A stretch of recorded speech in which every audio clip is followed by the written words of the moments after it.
Praise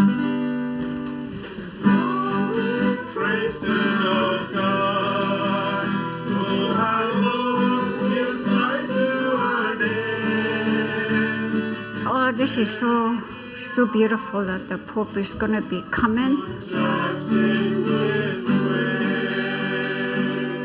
way. So we pray special way for Pope Francis. Lord, hear our prayer. Morning Mass at the Sacred Heart of the First People's Church in downtown Edmonton. Give thanks to the Lord our God. It is truly right and just. I've come here to this service because of all the congregations in the country. The Pope has decided to visit this one. I want to know what's at stake when he meets the people here. In virtue of God, our Creator's gracious gift, which brought I meet Yvonne Cardinal. She's an elder at the First People's Church. And she tells me there's something she needs to say to the Pope. I would tell the Pope that thank you for coming, because we've been hurt. And being hurt once, you don't forget that. My father suffered in residential school, my brothers, my sisters, so I've lost a lot. This church has always been a second home for Yvonne. But when she found out what happened to her family in residential school, that changed. Do you ever get mad at the church? I did at one point. I stayed away from church for quite some time. And then after I started having my children, my mother was the one that convinced me to go back because we need this. And that's when I started coming back. And ever since then, I haven't given up. But for me, I want After talking with Yvonne, I understand the stakes. People here are deeply religious, deeply Catholic.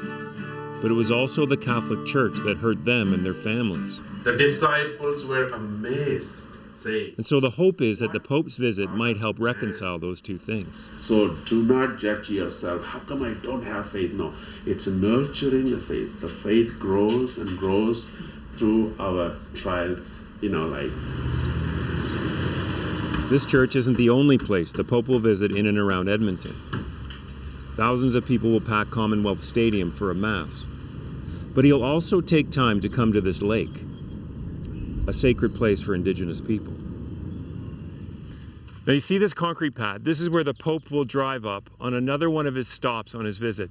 This is the Catholic pilgrimage site at Lac St. Anne, just north of Edmonton. Now Catholics have been coming here for more than 130 years.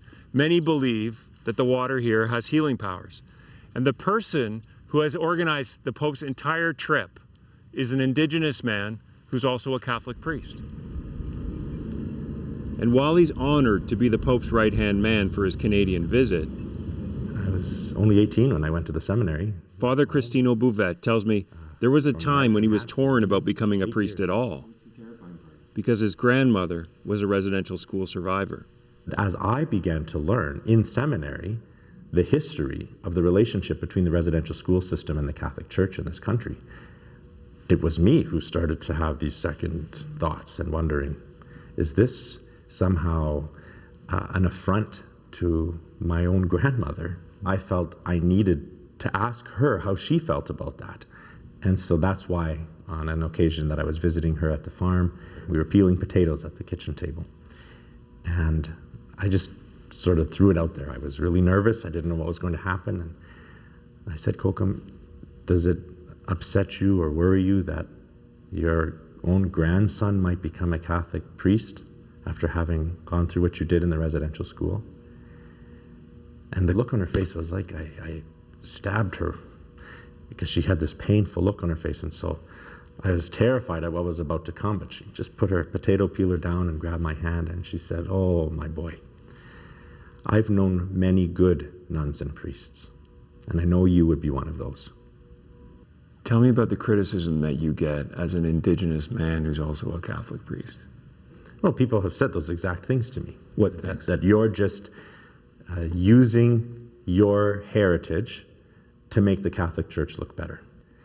And if I have been able to reconcile within myself those identities, then I respectfully ask for you to just simply acknowledge that that's been possible for me.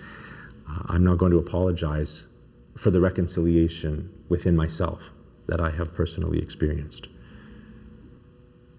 you're going to have the opportunity to talk with the Pope. What do you want him to understand about Indigenous people in Canada today?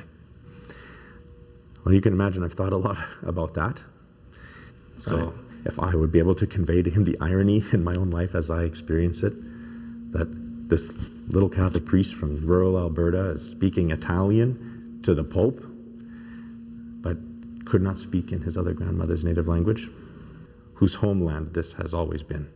To try and drive that point home, the loss of language, or the suppression, the act of suppression of language, I think is among the most detrimental consequences of the residential school legacy. You don't fix that injustice. You don't just make that better. You don't say you're sorry enough times for that to be okay. That is one that I can't let go of. I can't shake it out of me. To honor his grandmother, Father Cristino says he's committed to making reconciliation his life's work. Reconciliation matters deeply to Indra Kaplinskas, too. She'll be there when the Pope comes. She believes that for the Pope's visit to be successful, he has to reach not just Indigenous people, but all Canadians. My hope would be that the Pope's coming will galvanize and engage people who have not been engaged in the process thus far.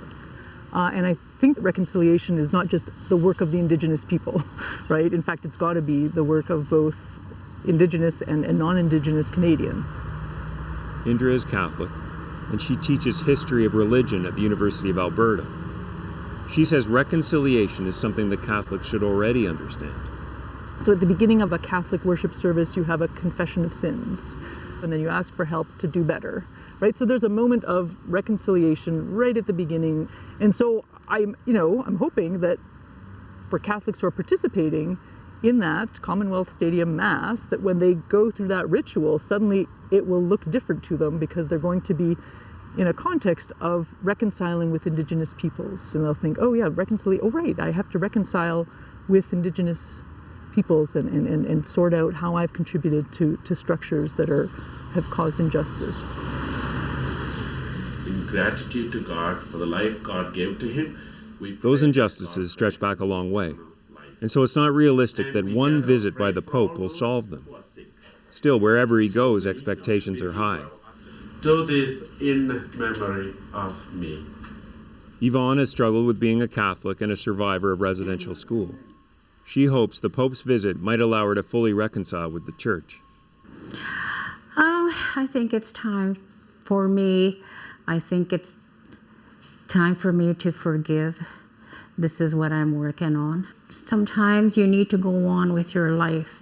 And if I don't forgive what had happened, you live with that pain.